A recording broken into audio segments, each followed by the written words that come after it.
Hola, mi nombre es María López y a través de este vídeo voy a mostrar el plan financiero de mi empresa, que es la asesoría Losan Sociedad Limitada, que como en un primer vídeo mostramos los datos de la empresa, de los socios, el sector de actividad en el que va a operar y va a desarrollarse, así como todas las formalidades jurídicas o legales que tuvo que llevar a cabo y por último una primera vinculación o esbozo del balance de situación y de su cuenta de resultados. Y bien, empezamos con la lista de pestañas, las cuales vamos a ir trabajando o explicando, que conforman un total de 37, que por cuestiones de tiempo no nos podemos detener con detalle en la mayoría de ellas. Bien, a continuación se muestra un guión de todos los pasos a través de los cuales nos hemos tenido que ir moviendo para desarrollar este plan financiero, empezando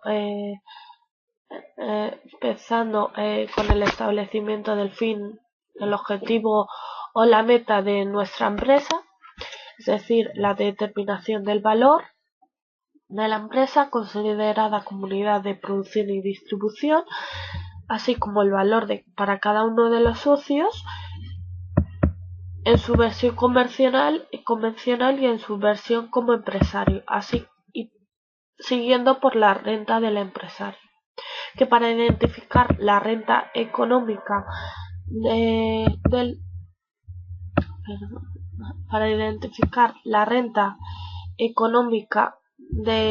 los socios se establece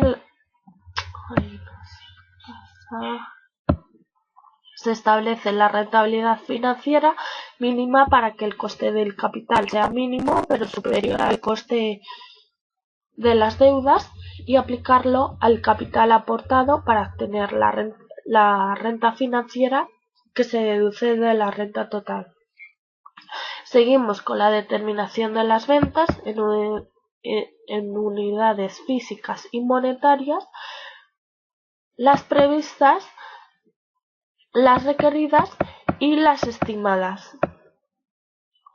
Se establece un segundo filtro en el tiempo de planificación y primero en la preparación de la tarea de planificación, con una comparación de las distintas cifras de negocios proyectados. Bien, llegamos a la simulación, que debemos partir en un momento inicial de la optimización, todo ello siendo un proceso acumulativo. Aquí se desarrolla con detalle. Bien, continuamos. Nos podemos fijar el coste medio ponderado, que hablaremos de ello más adelante, las cuotas de amortización técnica, la cuenta de resultados y todo ello para todo esto en los ratios, la optimización, nos detendremos más adelante en sus respectivas pestañas. Pasamos a la siguiente, que son las referencias temporales más los datos.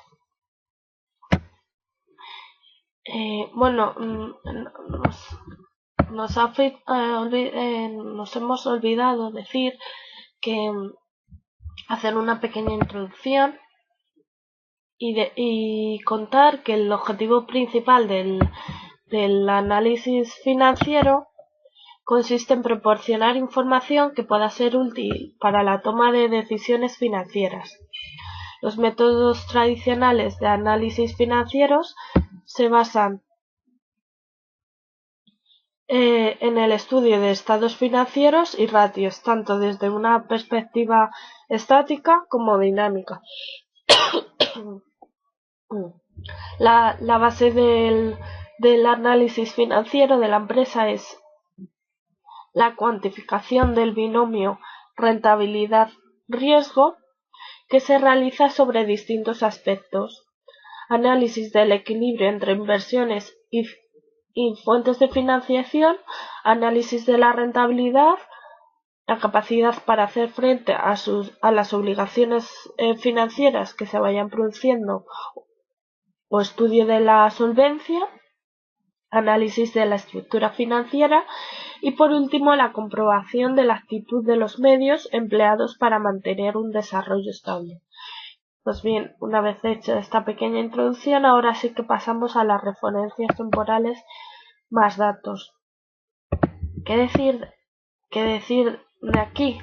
Pues que se puede encontrar una relación formal entre el tipo de interés de las deudas a largo plazo y a corto plazo, y es a través de los coeficientes de endeudamiento y de la relación entre el activo fijo y el circulante, y además a través de los pesos de los gastos financieros en la estructura de la cuenta de resultados.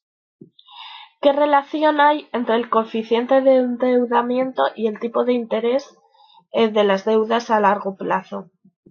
La celda en la que se muestra tal relación es en la celda C18. Perdón, que aquí nos va mostrando para diferentes tipos de interés y el respectivo coeficiente de endeudamiento.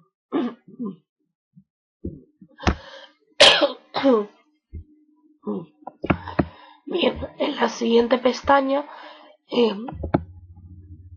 nos vemos los símbolos que vamos a ir utilizando, partiendo de una relación fundamental que nos viene a decir que el resultado antes de impuestos en el momento T es igual al producto de las ventas por su precio menos a las ventas por el coste variable unitario menos los costes fijos,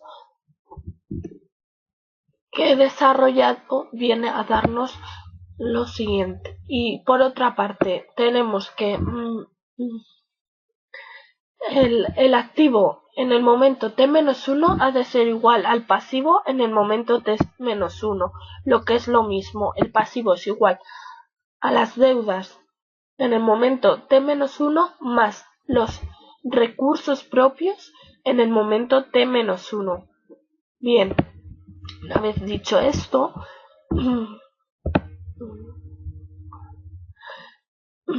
en síntesis podemos decir que el apalancamiento financiero, es decir, el incremento de la presencia de las deudas en el pasivo, tiene tres efectos positivos. En primer lugar, el efecto fiscal. La retribución de las deudas es deducible en el impuesto sobre la renta, y esto no es así con la retribución de los recursos propios. En segundo lugar, que el coste medio ponderado se reduce al aumentar el peso de las deudas en el pasivo.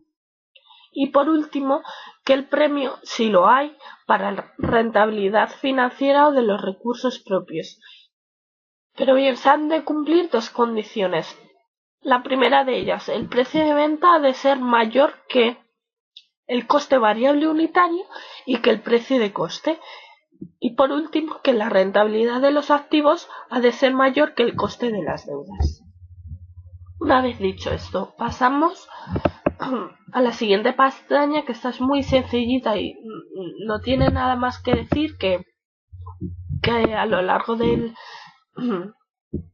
los documentos contables, el activo en el balance de situación va a venir representado por los colores azules, en tono más oscuro el activo fijo o no corriente y en tono más claro el activo circulante o corriente.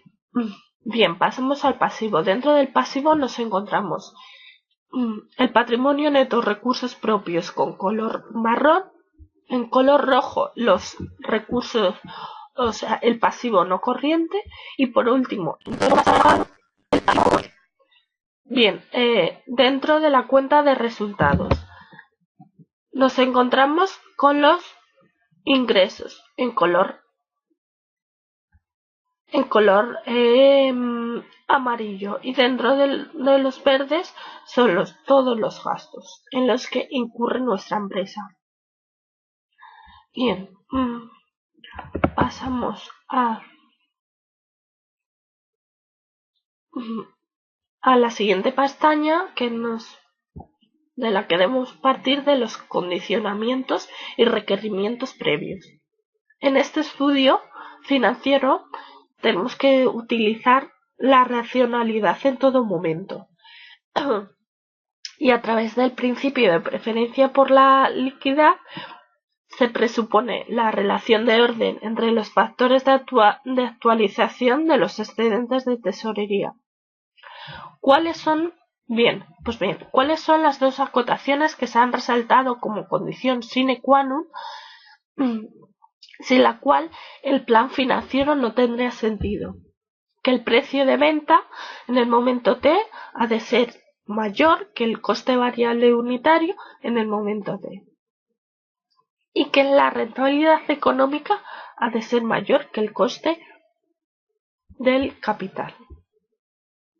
Aquí nos muestra la relación de orden: rentabilidad financiera en momento T ha de ser mayor o igual que la rentabilidad económica en el momento T, que a continuación se muestra su desarrollo. Pasamos a la siguiente pestaña, donde nos muestra la relación que existe entre el coeficiente de endeudamiento y el ratio de apalancamiento en un momento dado. ¿Y qué miden ambas cosas? Pues mide lo mismo, la composición de los recursos financieros con base en la titularidad. Bien, pasamos al foco valor, pestaña foco valor. Nos hemos olvidado de decir en un primer momento que el fin de la empresa es sobrevivir y que un empresario es un creador de riqueza, y que todas las empresas giran en torno a un eje financiero que son las ventas en unidades físicas, en el mejor de los casos, las cifras de negocios, las ventas en unidades monetarias si no hay más remedio.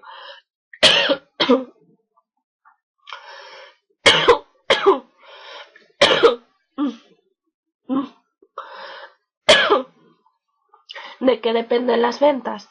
Pues bien, de las decisiones políticas y sus correspondientes ejecuciones sobre el producto, la distribución, la promoción y el precio. Y el foco de nuestra empresa es el valor, que debería de ser al menos no decreciente con el tiempo. ¿Cuáles son las tres magnitudes financieras que condicionan el valor de nuestra empresa? Pues son las ventas, el coste de capital y los gastos antes de intereses, y por tanto antes de impuestos. ¿Y cuál es nuestra empresa? Al igual que la de cualquier otra, ¿cuál es la función de nuestra empresa? Pues producir y distribuir bienes y servicios. A continuación pasamos con las causas o las razones para determinar nuestro valor. En un primer momento, para disponer de un dato de referencia en el caso de compraventa, y para la preparación de concentración con vinculación patrimonial, caso de fusión. Y por último, para conocer cómo de adecuada está transcurriendo su devenir con el paso del tiempo. ¿Cuáles son los principios esenciales para la valoración? En primer lugar, el valor actual. En segundo, el objetivo. Y por último, que recoja las expectativas de futuro. Y por último, la expresión, perdón, no sé, un momentito. La expresión del valor de la empresa más adecuada es la denominada valor de rendimiento, aunque debería ser valor actual de resultados antes de intereses bajo la hipótesis de que se puedan actualizar rentas, son constantes, es indefinida y el coste del capital, es decir, el coste medio ponderado del pasivo, es constante porque es el menor de los dos posibles, que es el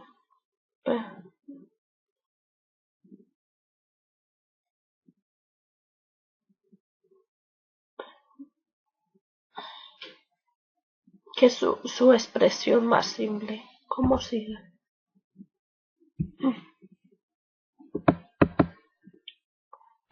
Aquí, el desarrollo de lo que acabamos de decir. Bien,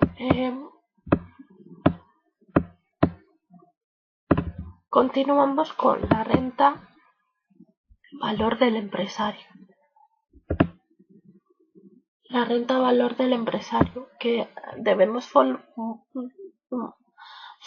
formularnos una serie de preguntas. En primer lugar,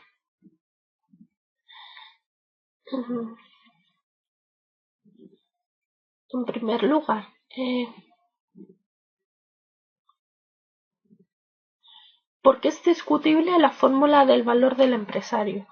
Porque no se pueden descontar flujos de renta, aunque en el caso del empresario no es descartable que los flujos de renta fueran flujos de caja, como pasa con el valor de la empresa, en la que los gastos no pagables hacen imposible esa identificación. Bien, ¿cómo repartir rentas de trabajo y de capital para aumentar el valor del empresario?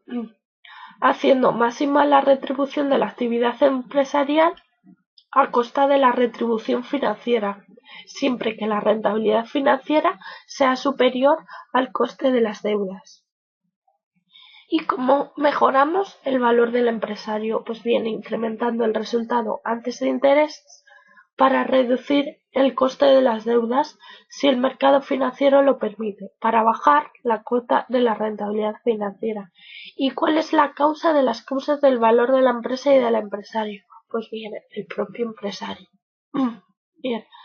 ¿Cómo distribuimos la renta económica del empresario en el caso de que haya más de un socio, como es nuestro caso, con base en los acuerdos internos que se establezcan valorando la actividad profesional de los unos respecto de los otros, que no tiene por qué tener ninguna relación con las aportaciones de cada uno al capital? ¿Y en qué partidas de la cuenta de resultados se recogen la percepción de rentas del empresario que financia según la forma jurídica de empresa capitalista convencional mercantil o de empresario personalista? Pues bien, respectivamente gastos de personal o rentas del trabajo y rentas de capital o intereses. Y una última cuestión, ¿en qué se diferencia la retribución del capital de los socios en una empresa capitalista convencional y no convencional? En la no convencional son gastos financieros, en la convencional son una parte del beneficio después de intereses. Bien, se muestra bien. Dicho esto, y sin tener que hacer ninguna precisión más, pasamos a la siguiente, que aquí lo que se muestra es lo que acabamos de decir, pero gráficamente. Continuamos. En esta pestaña podemos podemos encontrar una vinculación, un esbozo de los balances que utilizamos como punto de partida para hacer el primer vídeo del balance de situación y de la cuenta de resultados. Que más adelante detallaremos en la pestaña documentos contables.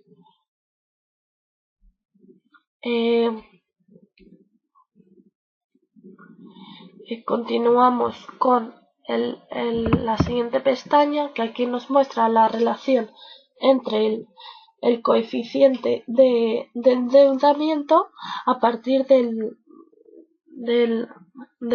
las deudas que hayamos asumido el endeudamiento. ¿Y qué podemos decir de esto? Que a partir de que a un menor endeudamiento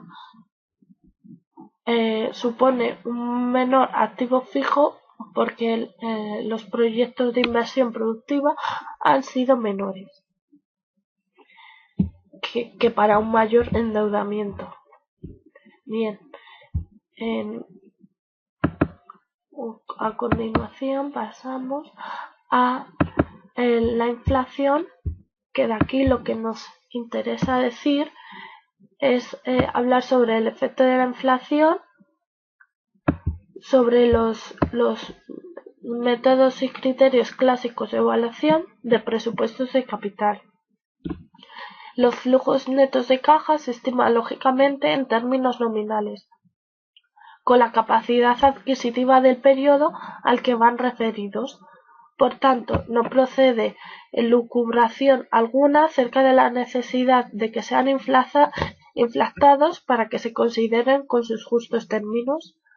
La inflación tampoco afecta sustancialmente a la tasa interna de rentabilidad como criterio de decisión, aunque sí como método de valoración, ya que si la tasa aparente o en términos nominales es superior, igual o inferior al coste del capital aparente o en términos nominales, eso mismo ocurre necesariamente cuando se trata de esas mismas tasas expresadas en términos reales.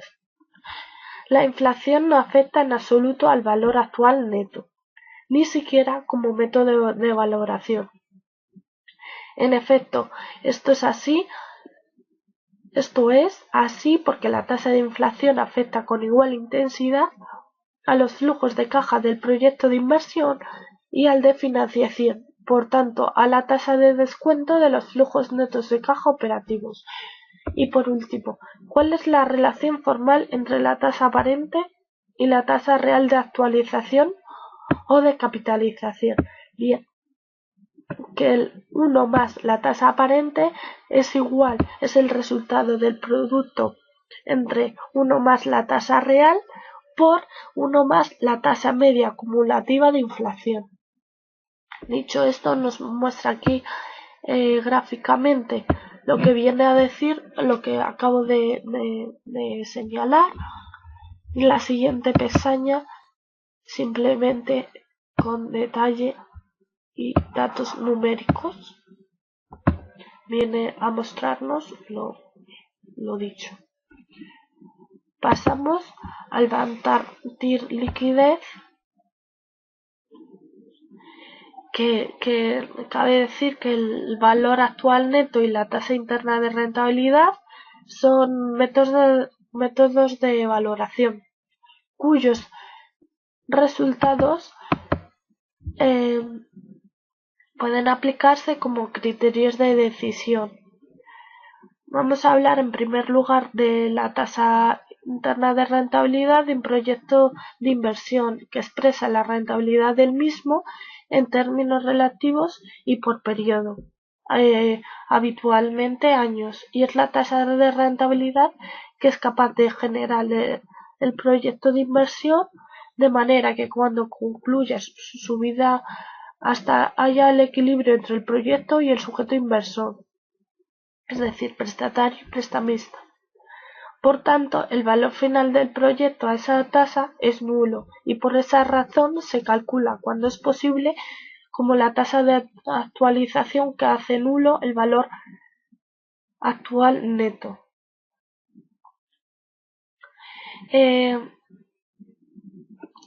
¿A dónde hay que llevar dentro de la pestaña de documentos contables, las cuotas de amortización financiera se incorporan implícitamente en el saldo correspondiente al final del ejercicio de las deudas correspondientes. ¿Y cuál es el mejor sistema de amortización financiera? Pues el que determine el menor coste. Nótese que los flujos netos de caja operativo y financieros son positivos. Como CAI concentra en un solo dato al presupuesto de financiación, al descontar el coste medio ponderado es tanto como confeccionar un presupuesto mixto, que contempla en términos de liquidez las dos operaciones financieras. Queda claro que los flujos de caja operativos de proyecto de inversión no contienen restando a los gastos financieros, pues si los contuvieran estarían doblemente contabilizados.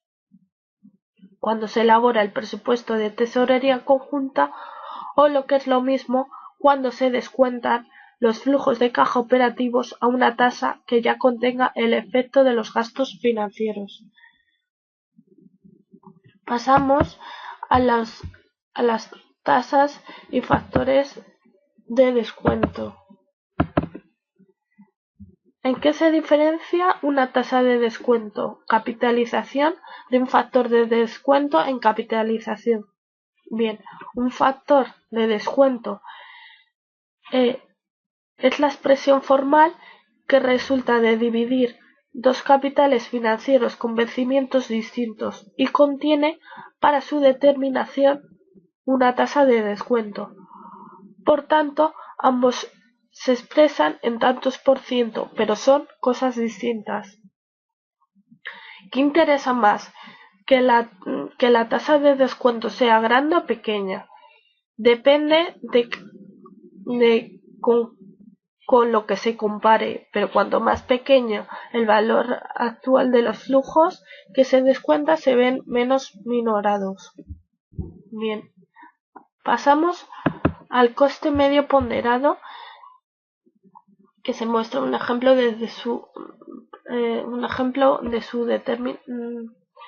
cálculo, pero vamos a definir qué es. Pues bien, la determinación de lo que cuestan las distintas fuentes financieras se ha de realizar en términos reales y después de impuestos por varias razones. Para la selección entre alternativas financieras de cara a asegurar la estructura óptima del pasivo, la que minimiza el coste del capital, que es la que determina la viabilidad y magnitud de los proyectos de inversión. Por la necesidad de disponer de una tasa mínima de referencia que exigir como rentabilidad mínima a los proyectos de inversión en los que se han materializado los recursos financieros captados. Esto es, para decidir sobre la conveniencia de los distintos proyectos de inversión, ya que solo los que tengan una rentabilidad superior al coste de su financiación incrementan el valor de la empresa y por tanto son seleccionados.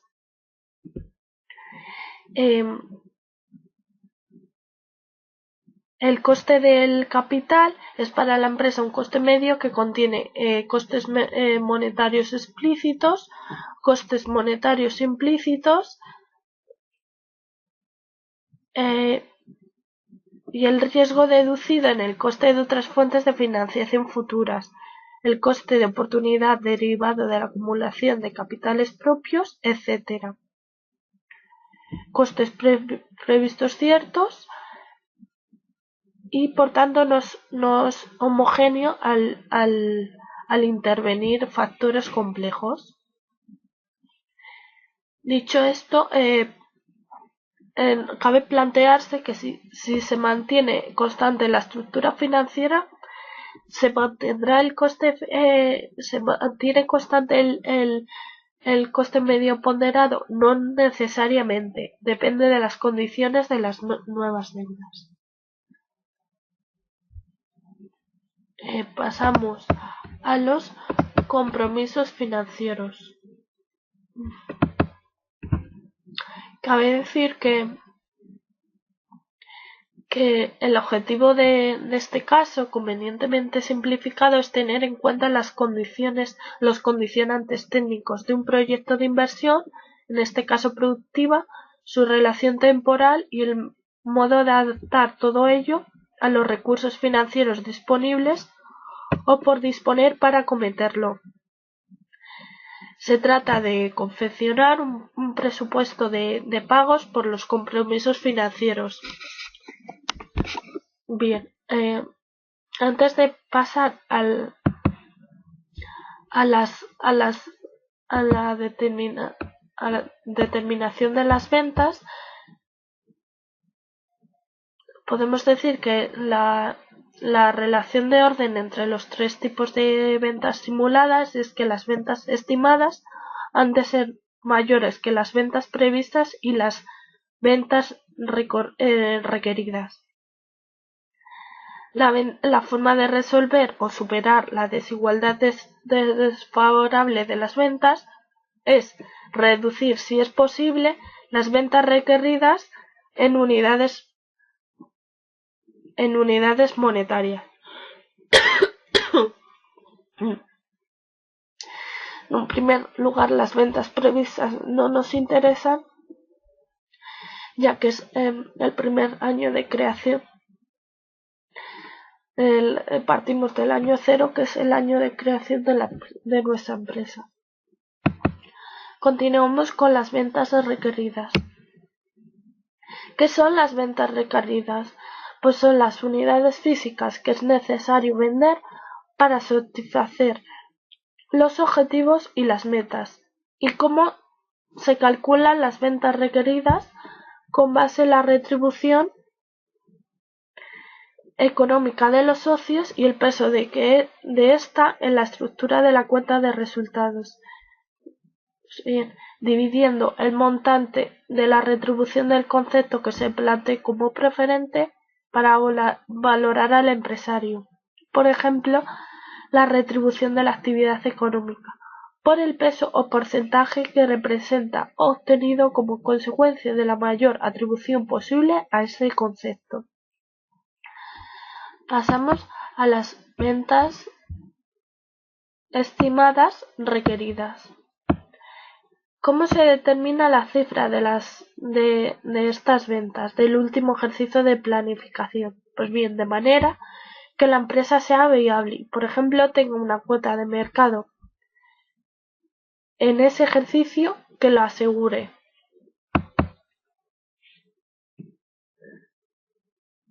Es decir, que asegure la viabilidad de la empresa.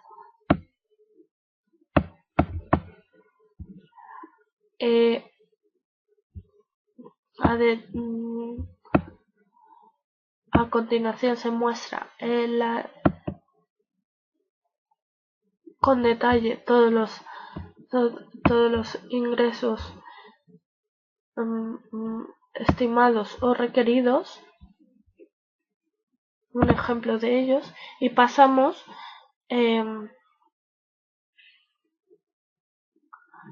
a continuación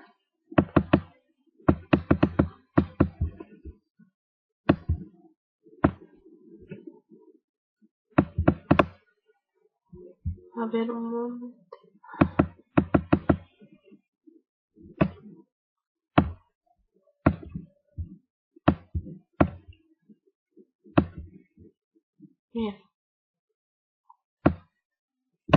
Bien, aquí hablamos de las ventas estimadas ligadas en el caso de que las ventas en unidades monetarias puedan quedar explicadas sustancialmente por el activo sólido y se puede referir a una masa de activos si fuera necesario.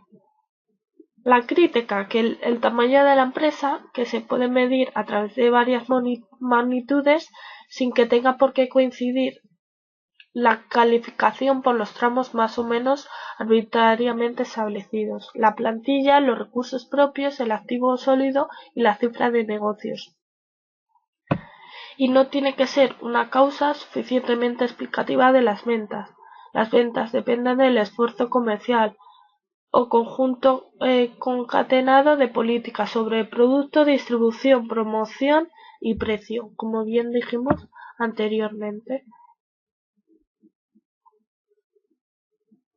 Y con esta expresión que liga o vincula a otras expresiones, se pone de manifiesto que las ventas podrían requerirse en función de la estructura financiera deseada, aunque se partiera de una estimación, como se relata en la expresión que relaciona, bajo el criterio de la proporcionalidad, a las ventas con el tamaño que ha de ir tomando el activo fijo para la adecuación de la estructura financiera. En términos estadísticos,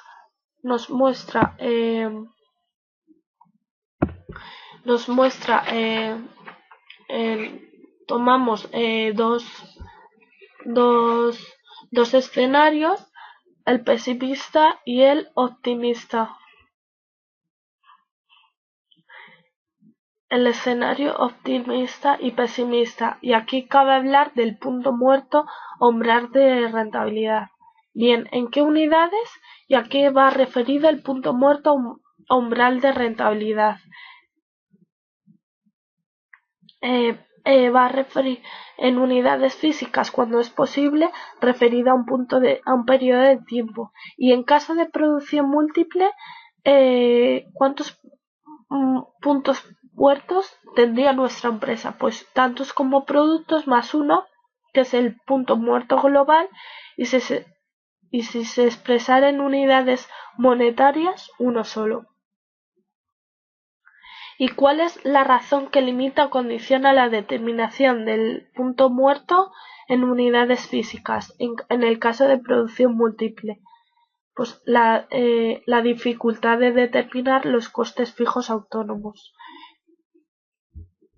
Pasamos a continuación, visto esto, decir que al disponer de dos productos, hemos calculado primero para el producto 1 a lo largo de todo el horizonte temporal, que en nuestro caso es de 5 años, y para el producto 2. Todo ello calculado en términos estadísticos. Pasamos. Aquí se muestran las unidades de medida que hemos ido utilizando.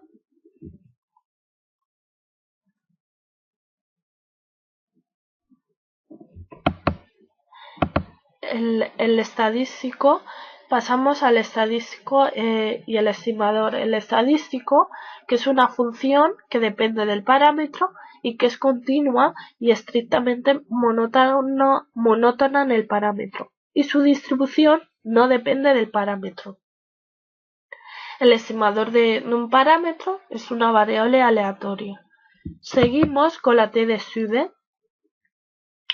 que la T de Student nos habla de una situación de incertidumbre y el número de grados de libertad son el número de observaciones que hemos utilizado.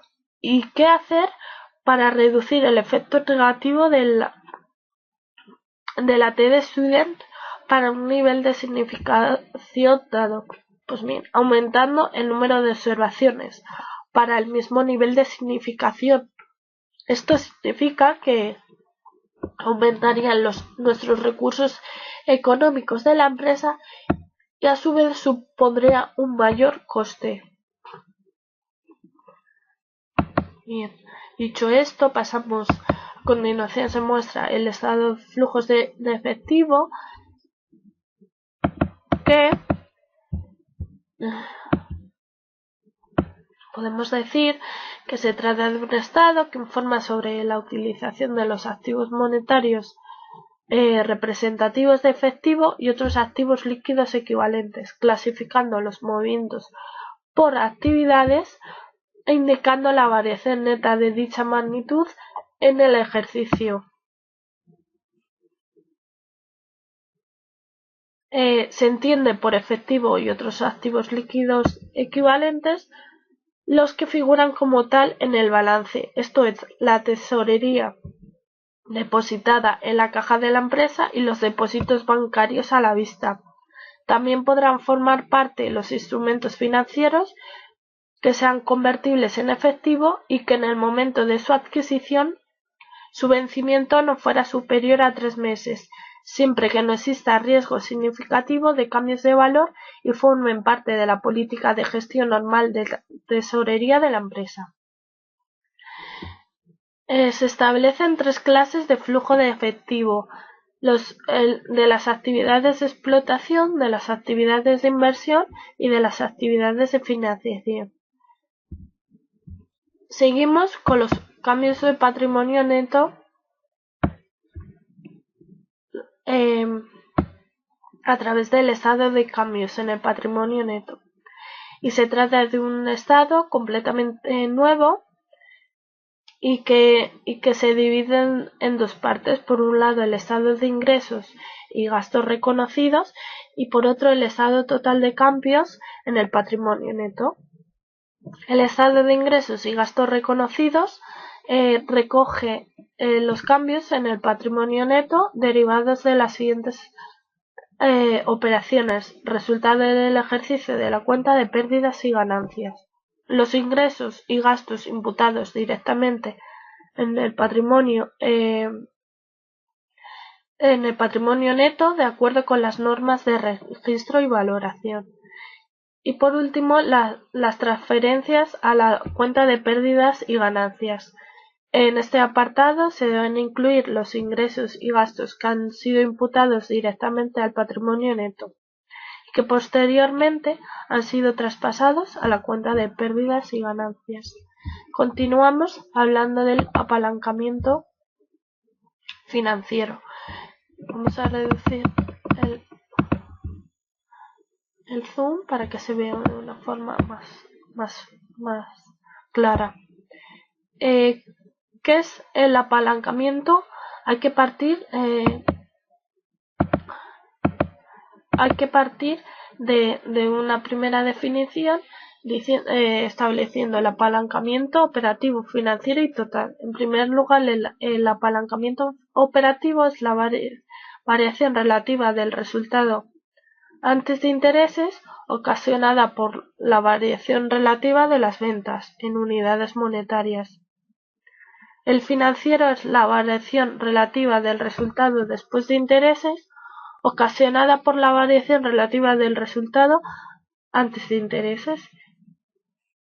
Y por último, el total es la variación relativa del resultado después de intereses ocasionado por la variación relativa de las ventas en unidades monetarias. Bien, centrándonos en el apalancamiento financiero, mide el efecto de los costes fijos financieros sobre el resultado empresarial. El endeudamiento genera unos costes fijos por intereses que provocan un efecto palanca en las relaciones entre el resultado antes de intereses y el resultado después de impuestos. El ratio de apalancamiento financiero mide cómo varía el resultado después de intereses cuando varía el resultado antes de intereses o resultado económico. Su objetivo es poder ver el efecto palanca que tienen los costes fijos financieros sobre el resultado empresarial. Continuamos con los presupuestos de financiación. Los presupuestos de financiación para los distintos proyectos, y recoge por un lado las fuentes de financiación interna, es decir, los recursos generados por la propia empresa; por otro lado, las fuentes de financiación ajenas, tanto propias aportaciones de los accionistas como ajenas o préstamos a largo plazo, y además las posibles desinversiones motivadas por ejemplo, por la recuperación de créditos a favor de la empresa, venta de parte del inmovilizado o reducción del fondo de maniobra necesario. Por cuestión de tiempo, vamos a ir un poquito más deprisa. Pasamos al filtro segundo,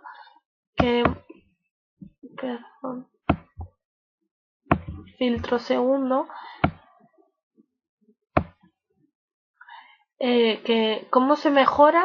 ¿Cómo podemos mejorar este segundo filtro de la habilidad de la empresa? Pues bien, la tasa de descuento para la determinación del valor del empresario y el peso de la renta del trabajo respecto de las ventas. Para la determinación de las ventas requeridas son elementos que condicionan el cumplimiento del filtro segundo de habilidad. Considerando el máximo valor del empresario para una rentabilidad financiera establecida próxima al coste de las deudas, para determinar las ventas requeridas en función del peso de la renta económica del empresario y la esperanza de las ventas menos la desviación típica expresada en unidades monetarias. Dicho esto, sin mayores precisiones, pasamos a la estructura financiera óptima.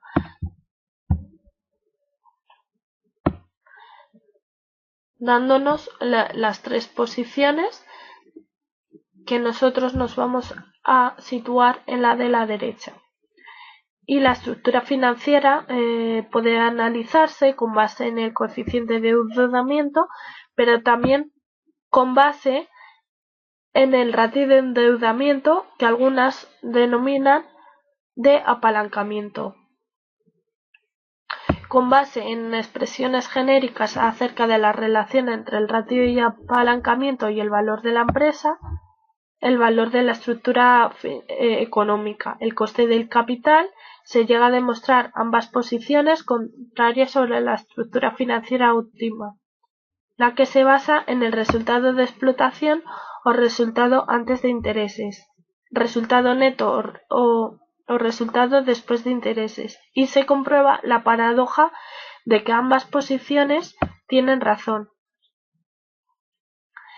Pero, adicionalmente, si se cierra la simetría necesaria para completar la visión de la estructura financiera, es preciso que ambas posiciones teóricas hagan hipótesis imposibles para poder justificar la coherencia entre su propuesta acerca del valor de la empresa y el coste del capital. Partiendo de la base de la formación del resultado antes de intereses, generado por el activo durante el periodo tésimo para retribuir al pasivo en el momento al final del periodo tésimo. A través de estos gráficos y de los correspondientes desarrollos analíticos se puede comprobar cómo se fuerzan las hipótesis para conseguir el resultado deseado según una posición y la alternativa acerca de la estructura financiera. Pasamos con un ensayo o ejemplo del BAN, que podemos definir el BAN como de un proyecto de inversión. Se determina sumando algebraicamente los valores que resultan de actualizar todos los flujos de caja del mismo, incluyendo el desembolso inicial, y proporciona una medida de su rentabilidad en términos absolutos, incluyendo la rentabilidad que generan los flujos netos de caja operativos y el coste financiero de los negativos en el horizonte económico del propio proyecto.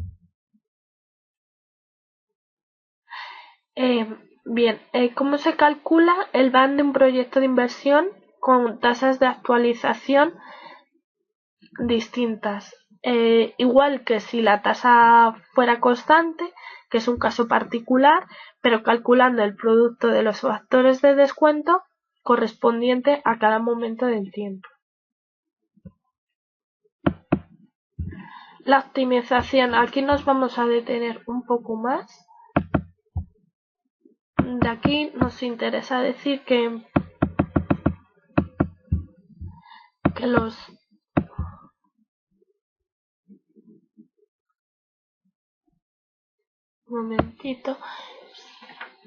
optimización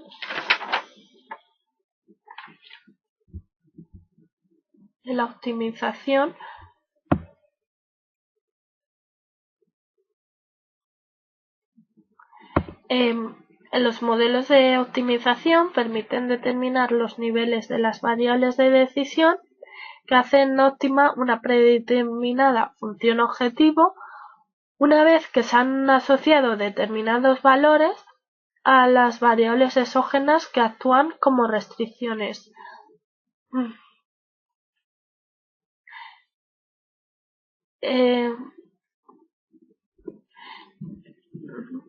Podemos decir que la celda, vamos a buscar la celda V71, que es importante. V71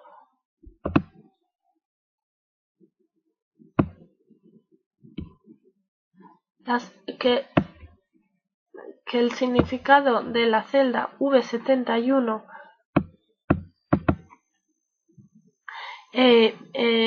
viene a decirnos que es el coeficiente que delimita la parte de los flujos netos de caja operativos de cada ejercicio, que se atribuye a la suma de los flujos netos de caja operativos de todos y cada uno de los proyectos de inversión productiva al final de cada periodo de tiempo que no puede superar la unidad.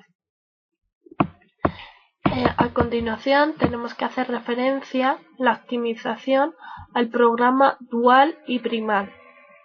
El programa dual viene representado a través del color rojo y el primal a través del color azul, que debemos hacer referencia a todas las similitudes y es decir, la simetría y la diferencia que haya entre ambos programas. Empezamos diciendo que una variable dual tiene 4 adjetivos calificativos que son que es ficticia, de referencia, sombra y teórica. ¿Y qué efectos tiene la optimización sobre la simulación una vez que ha sido ejecutado el programa primal o dual? En la estructura económica, ecuaciones de tesorería, modificación o corroboración de los desembolsos iniciales de los proyectos de inversión productivos. La estructura financiera, modificando, si es preciso, la financiación exterior. ¿Y por qué el programa de optimización es cuadrático y paramétrico? Porque utiliza funciones cuadráticas y porque los vectores de soluciones dependen de los valores que tomen determinados parámetros. Bien, ¿qué representa el dual de un algoritmo de optimización? Pues bien, la eficiencia desde el punto de vista de las variables de decisión.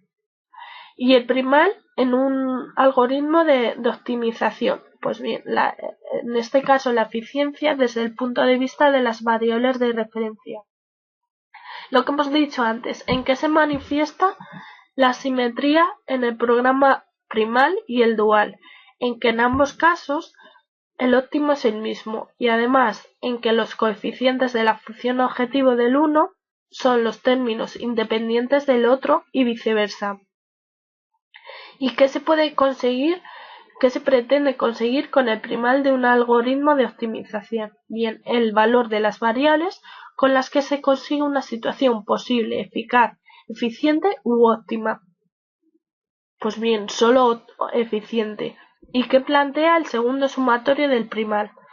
En este caso, hacer máximo el valor actual de los excedentes de tesorería. Por último, sobre este tema cabe plantearse que qué relación significativa hay entre el primal y el dual de la optimización cuadrática, paramétrica de proyectos de inversión productiva bajo el enfoque media variancia. Pues bien, utilizando la tasa interna de rentabilidad del paquete de proyectos de inversión en el óptimo del primal, con la tasa de descuento para concretar los factores de actualización, uno para cada momento del tiempo, duales, teóricos, sombra, ficticios o de referencia. Vamos a pasarnos a los documentos contables, que en esta pestaña, hemos tenido que considerar dos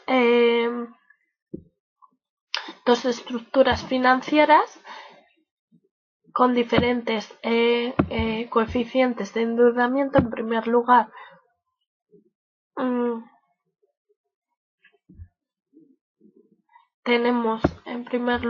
tenemos Bien, hemos dicho que vamos a trabajar con dos estructuras financieras. En la inicial, con un 35% en recursos propios y 65% en recursos ajenos. Y en la secundaria, que se muestra más abajo,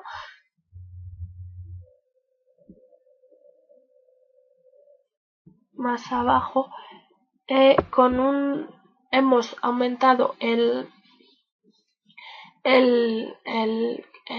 porcentaje de recursos propios, y en este caso tenemos el 45 en recursos propios y el 55 en recursos ajenos.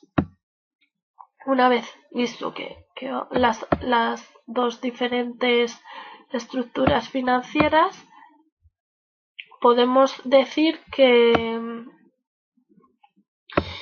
a mayor endeudamiento y mayor valor de la empresa. Bien, tenemos los diferentes balances, cuentas de resultados a lo largo de todo el horizonte de planificación financiera, que en nuestro caso va a ser de 5 años. ¿Qué podemos decir del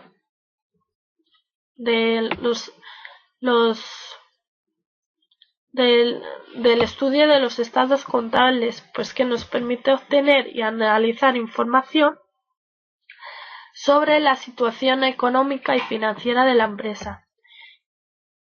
Ya hemos dicho que los principales documentos son el balance, la cuenta de resultados o cuenta de pérdidas y ganancias, el estado de tesorería y el estado de valor añadido. En un primer lugar, el balance muestra la situación patrimonial de la empresa desde la doble perspectiva económica y financiero. El activo recoge los bienes y derechos agrupados en activo fijo y circulante, según su permanencia, y el pasivo recoge las obligaciones o estructura financiera, clasificados según procedencia y plazo.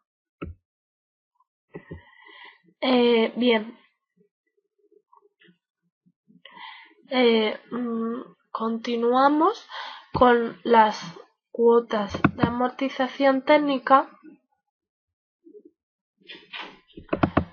que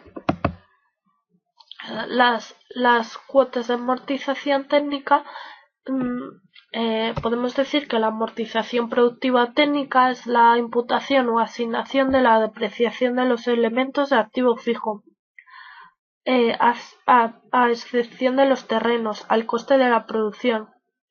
Se materializa en la acumulación de un fondo, ejercicio tras ejercicio, de forma que cuando sea necesario sustituir un bien productivo, la empresa disponga de recursos financieros para hacerlo. Por otra parte, hay que diferenciar la amortización productiva de la amortización financiera, que consiste en la devolución del principal de recursos ajenos. Mientras la última supone una salida de fondos de la empresa, la primera puede utilizarse como fuente financiera. Y seguidamente se analiza la amortización productiva desde una perspectiva financiera, diferenciando entre la depreciación de los activos, los métodos de amortización, la función financiera de la amortización y el efecto expansivo. Bien,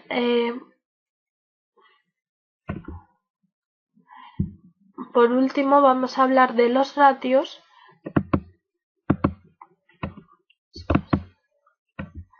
Bien, de los ratios. Los ratios,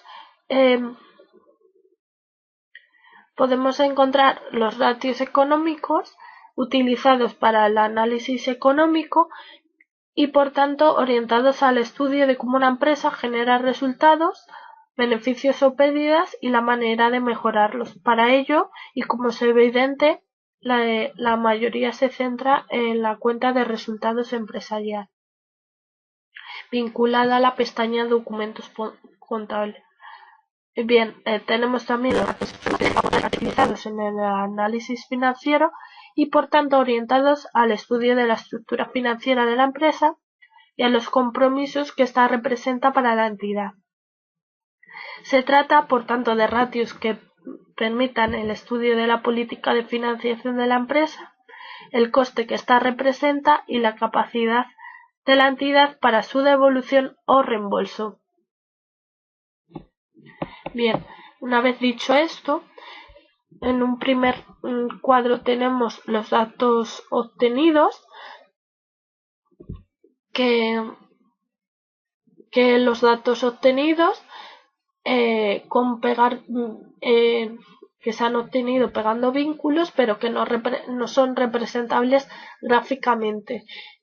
Para la primera estructura financiera que hemos utilizado, o sea, la estructura financiera inicial, los que sí se pueden representar gráficamente, y a continuación la segunda estructura financiera que hemos utilizado. A continuación se muestra gráficamente los ratios que hemos venido trabajando y hasta aquí podemos hablar de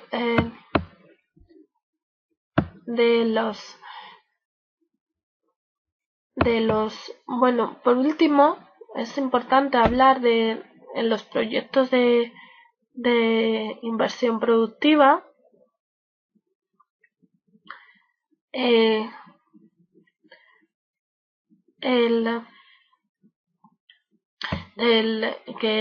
a través de los proyectos de inversión productiva se muestra el análisis de la solvencia financiera de la empresa a corto plazo, es decir, el estudio de la tesorería.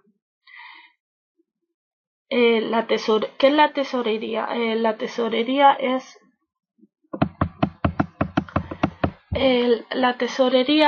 es el resultado de la contraposición de dos corrientes monetarias de diferente sentido que se producen en toda empresa, los cobros y los pagos, y estos se denominan flujos de caja. Se pueden analizar e interpretar en sentido estático como recursos generados, en sentido dinámico como flujos de tesorería.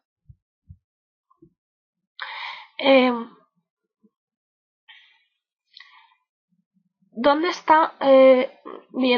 Cabe plantearse aquí que dónde está computada, es decir, no contabilizada, la financiación interna. La financiación interna está contenida en los flujos netos de caja operativos. ¿Y cuál es la cadencia natural de los pesos? Es decir, factores de actualización de los excedentes de tesorería. Pues es decreciente con el paso del tiempo por el principio de preferencia por la liquidez. ¿Y cómo se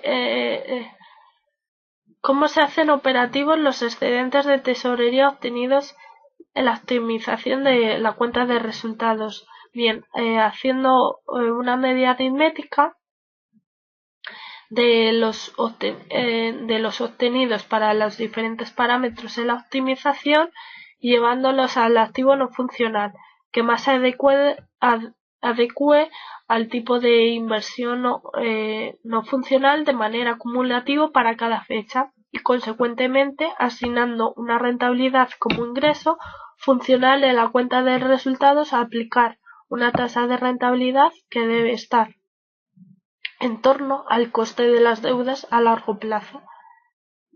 Por último, hablar de la probabilidad de insolvencia que expresa el coeficiente de endeudamiento y el ratio de endeudamiento. Pues ambos miden cómo es la estructura financiera. Y por último, plantearnos que si procede hablar de riesgo financiero en un plan de empresa. Pues formalmente sí, ya que las ventas estimadas tienen dispersión. Sin embargo, la dispersión de la rentabilidad financiera y la probabilidad de insolvencia, las dos manifestaciones del riesgo financiero, deben ser pequeñas como consecuencia del propio proceso de la simulación, que busca el valor de la empresa sea mayor con el tiempo. No obstante, como se puede plantear el plan financiero para diferentes estructuras financieras, debe ser comprobado que el riesgo financiero es mayor con el endeudamiento. Bien, pues hasta aquí podemos el análisis de nuestro plan financiero de Asesoría Lausanne, Sociedad Limitada. Muchas gracias.